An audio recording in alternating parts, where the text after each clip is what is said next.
தொழிலதிபர் அவர்களே வருக வருக. எவன்டா தொழிலதிபரே? சீக்கிரமா வந்து மோதிரத்தின் செயினி கொடுங்கடா. அடடா, புண்ணாக்கி விக்கிறவன் குண்டூசி விக்கிறவன் எல்லாம் தொழிலதிபர். சாந்தி தேவி அவர்களே வருக வருக. வேண்டாம் சொன்ன கேட்டியா?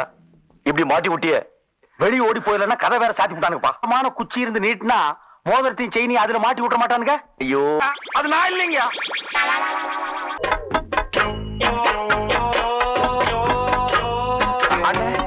இந்த பக்கம் இல்ல மேடம், நான் இந்த பக்கம் இருக்குன்னு நினைச்சேன். இது வேற யாக்கும் இருக்கிற வேலையே போகும்போது இவங்களுக்கு கை வேற கால் வேற தனித்தனியா தூக்கிட்டு இருக்குன்னு. ஓ, இதுல டான்ஸ் வேற ஆட சொல்லுவாங்க போல் இருக்கப்போ. அண்ணா உங்களுக்கு கூப்பிடுறாங்க. அத நீங்களே வச்சுக்குங்க. எங்களை வேலையை விட்டு மட்டும் தூக்கிறாதீங்க. எங்களாவது உங்ககிட்ட சொல்லிட்டு வந்தோம், நீங்க எங்கிட்ட சொல்லிட்டா வந்தீங்க. நீங்க இங்கதான் வர போறீங்கன்னு எங்கிட்ட சொல்லியிருந்தா நாங்க இந்த பக்கம் வந்திருக்கவே மாட்டோம்.